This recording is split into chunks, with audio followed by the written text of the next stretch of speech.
Okay, so I'm going to give you a quick walk around of the Airfer titanium weight shift paramotor with the Vitarazi Fly Evo 2 100cc motor.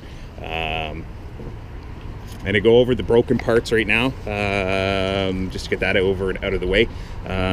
You can see here, this piece has been sleeved along with the back piece as well. There's a solid piece of tooling steel in here, in here, in here. You can actually see the tooling steel on this one and back here. The tooling steel, actually, I put a rod in that goes all the way top to bottom. Same with this, all the way up, all the way down, just to give this extra strength. The broken welds on the frame that need to be replaced is this one here. I don't know if you can see that. Okay. This one here is easy to see with the way it's sitting out right now. Okay, so that will need to be welded back in. Okay, there's one more weld, two more welds. So there's two on the frame here need to be replaced. There's one on the cage, which I will show you. Just a general overview of the engine, so you still know it's the same engine you saw earlier. Like I said, all the gaskets, nothing leaks. It's all in pretty much brand new condition. Head gasket, base gasket, all right, starter, batteries, everything else. This is the way I transport the unit itself. I fold the seats up, I flop everything inside of it, and I take these seat clips here and hook them on to these rings. These are actually for your speed bar. Also very good for storing it this way. This here is also for your speed bar when you hook it up, and I'll show you the other speed bar attachment points. So let me just unhook this one and unhook this one. Okay, so now you can see the entire harness. Okay, weight shift. Now, one thing to mention, I'm 220 pounds, 6'4". This is where it sits level for me. You're going to want to do a hang test, and you'll have to probably adjust these further back so that it is sitting at the proper, I think it's like a 15-degree angle or something like that. But yeah, you'll just undo these and move it back. You have adjustment points here. This is for the seat. Okay, both sides have that adjustment point. You have an adjustment here for your chest, here for your legs, and then down here for the bottom of your legs, and then your chest straps as well. They're all quick, easy release. So what I do when I get into it is I put this one really, really loose, get into it, stand up, and pull down. All right, and then they're locked. Okay. Same with these. When you take off, you're going to have your leg ones all the way down so that the baseboard is sitting flat against your back of your legs, I guess. That way you can run. Once you get into the air and to get into the seat, you're just going to pull down on these, and that'll lock it in. Okay.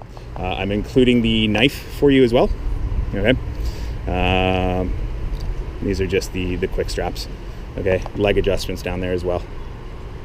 Hard to do one-handed, we'll just leave that out. I always transport the throttle this way. So I loop it around behind and strap it to the harness here.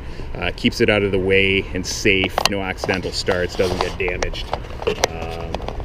So that's where I always attach that. The harness is also built for, let's see if I can do this, right here. This Velcro piece comes off, and you have, this is where you'd put your reserve parachute. It would all loop in here. So the whole harness is made, even back here, to put the bridles and everything else.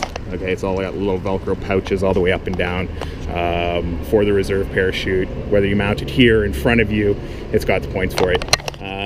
Down here we have the, this is the one pulley for the speed bar, then it'll loop through here, attach underneath, and there's another pulley for the speed bar right here, once you get advanced enough to use a speed bar. Okay, so it's built in for that. Two pockets, one on each side.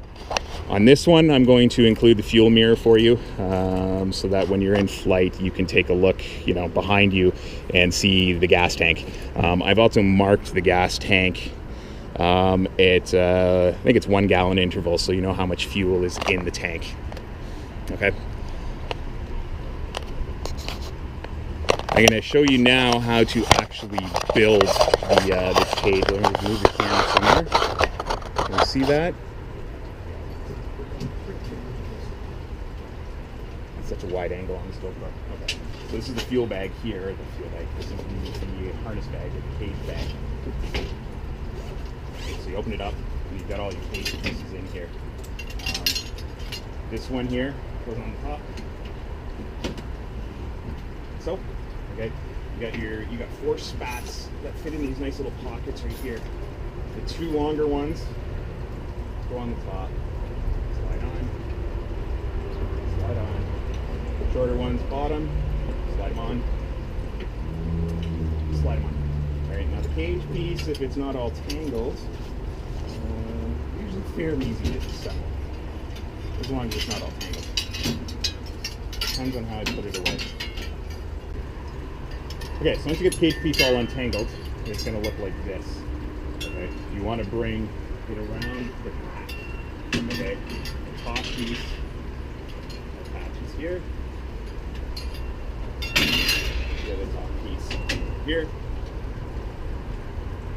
Okay, like I said, netting has to be behind the cage on the harness side, right? And then the bottom one, attach it in here.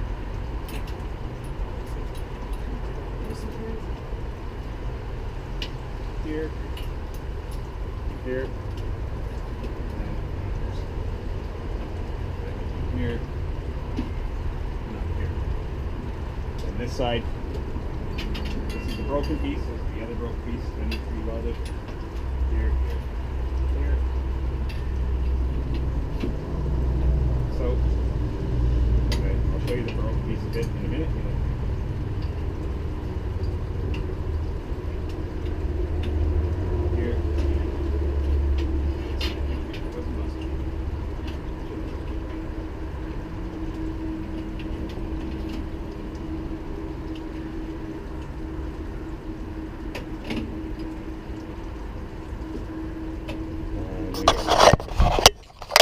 Right here is a busted weld. This is where the prop actually struck and it busted this piece right off. I have this piece, so, and I've got extra titanium and stuff as well, okay? Once you have that done, you need to attach these little guys. There's a little release pin in here so you can get all the tension or get as much slack in there as possible. They hook on to here, right behind the back of the harness. Hard to do one hand, okay? Right there. And on this side, you're going to hook up the other one. Let me just put the camera down.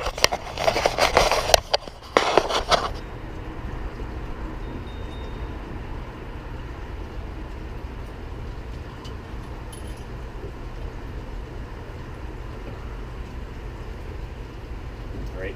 Once it's on, you can pull it, and it'll tighten everything down. This way.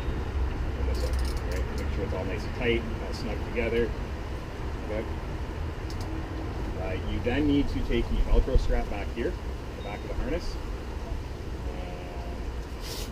wrap around this guy, pull it nice and tight, Velcro it on. And then go back here, fish out your hand prop, so your hand does start. Pull.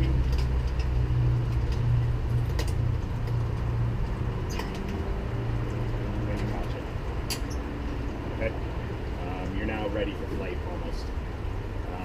2 things to mention.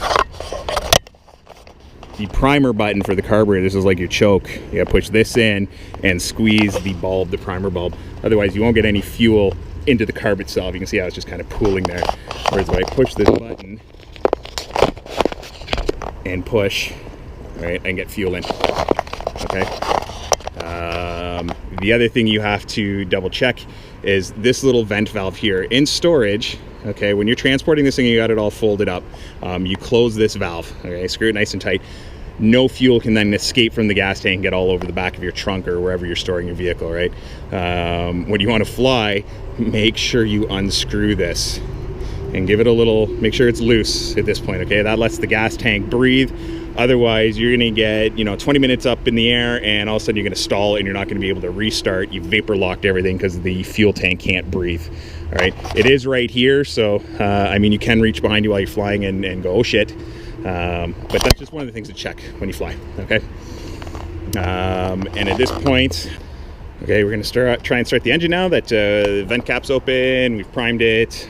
These 2 buttons, you gotta push them in at the same time, so this will be on your wrist like this, and you can easily just go click, click. The top one is stop.